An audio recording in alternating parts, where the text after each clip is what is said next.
Bukod sa pagdagsa ng mga tao, naging kapansin-pansin din sa libing ni dating Pangulong Cory Aquino noong Miyerkules ang 4 na honor guards na hindi natinag sa pagbabantay sa mga labi ng dating Pangulo.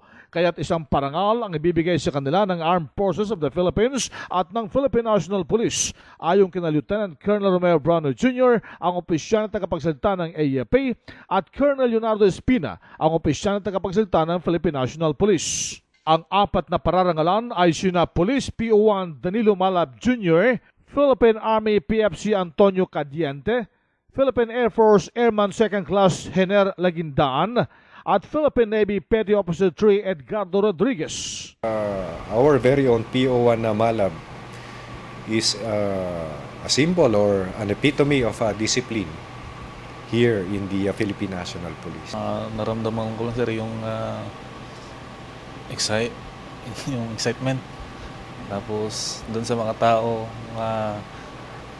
nagsisigawan na sinisigaw yung pangalan ni Cory. Yan po talaga ang standard na namin.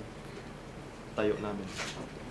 Siguro yung nagbigay lang sa akin ng tibay, yung nakikita ko nga yung mga tao doon sa paligid, sila nga nakakaya nila magpaulan ng ganun.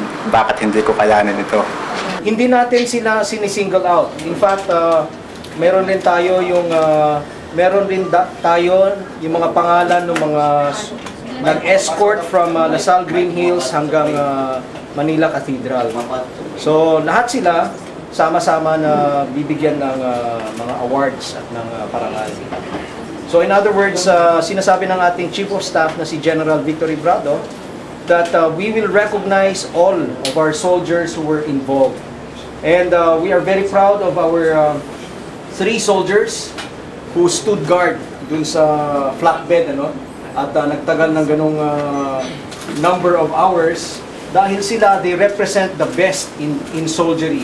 Pinakita po nila yung the best virtues ng isang sundalo, disiplinado at may determination.